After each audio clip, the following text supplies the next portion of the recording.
السلام عليكم ورحمة الله وبركاته. بسم الله الرحمن الرحيم. رب اشرح لي صدري ويسر لي أمري واحلل عقدة من لساني يفقه قولي. அன்பிற்கினிய மாணவ செல்வங்களே, அல்ஹம்துலில்லாஹ், இன்றைய பாடத்தில் நாம் இஹ்ஃபாவுடைய பாடத்தை பார்க்க இருக்கின்றோம். முதலாவதாக, வாட் இஸ் இஹ்ஃபா? இஹ்ஃபா என்றால் என்ன என்று சொன்னால், if any of the following letters appear after நூன் சாக்கின். நமக்கு ஏற்கனவே தெரியும், நூன் சாக்கின் என்றால் நூனுக்கு மேல் சுக்குன் இருக்கும். ஆர் தன்வீன் அல்லது தன்வீன். தன்வீன் என்று சொன்னால் தோசபர், தோஜே, தோபேஷ். ஒரு இஃபாவுடைய எழுத்து வருமானால் அதை ஒரு அலிஃப் அளவு மூக்கில் மறைத்து ஓத வேண்டும். Should be made.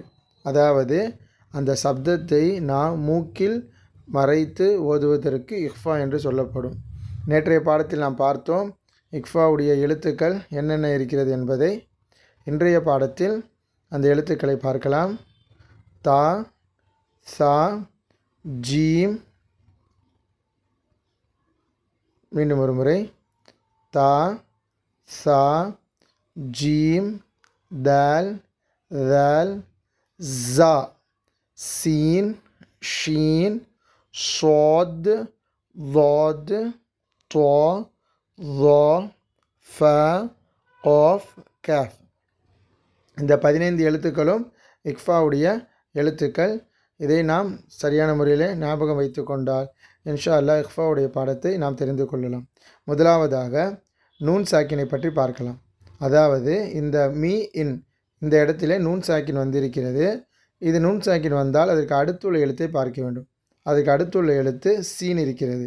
சீன் இஃபாவுடைய எழுத்தில் ஒரு எழுத்து இங்கே இருக்கிறது.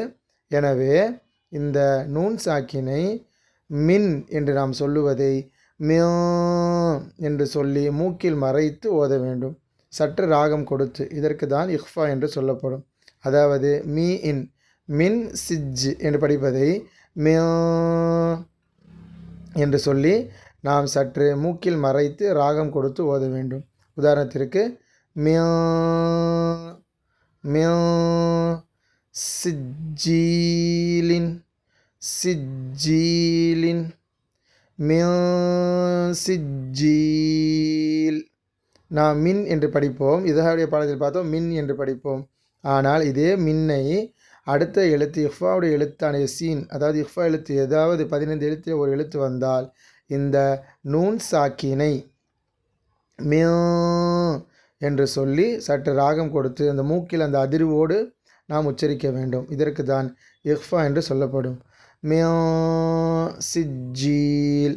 அந்த மியோ என்ற சத்தம் சொல்லும் பொழுது நம்முடைய நாக்கினுடைய நுனியானது நாம் மேல் பல்லுடைய பிற்பகுதியில் பட வேண்டும். மியோ சிஜ்ஜீல் என்று சொல்ல வேண்டும். இன்ஷா அல்லாஹ் அடுத்த வகுப்பிலே அடுத்து இருக்கக்கூடிய 2 உதாரணங்களையும் பார்க்கலாம். மாணவர்கள் இந்த பாடத்தை கவனமாக கவனித்து ஓதி பாருங்கள். ஏதேனும் சந்தேகங்கள் இருந்தால் கமெண்ட் செய்யுங்கள்.